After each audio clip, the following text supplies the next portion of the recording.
The pandas, referring to China's oil reserves, are absorbing 90% of the world's new oil production. This isn't just buying, it's strategic absorption. Customs data is alarming. China imports over 11 million barrels of crude oil daily, more than Saudi Arabia produces daily. Don't mistake this for stockpiling oil to hedge against price increases. China is shifting global reserves, seizing a trump card that others haven't noticed.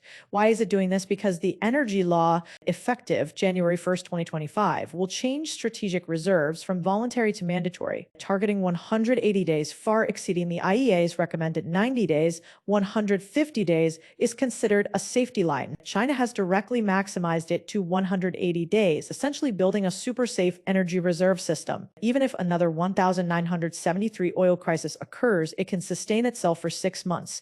The underlying logic is even more ruthless. The U.S. maintains its global dominance of the petrodollar through energy policy. Sanctions against Russia, pressure on Iran, monitoring Venezuela, and even targeting Nigeria are all aimed at prolonging the dollar's lifespan. When the dollar's anchor tries to shift to AI computing power but is blocked by China's preemptive move, it can only continue to rely on fossil fuels. Therefore, China's oil stockpiling is not a defensive move, but a proactive construction of an energy security barrier. Since expanding its storage capacity in 2015, total storage capacity has increased from 1.4 billion barrels to over 2 billion barrels, with only about 60% currently used and still operational. Coupled with cooperation with Russia and Iran, extending the Central Asia pipeline and developing new energy sources. This represents a dual-track strategy of ensuring security and planning for the future. This 90% increase in inventory is not a display of purchasing power, but a declaration of the old order. China has understood the energy risks and possesses solutions.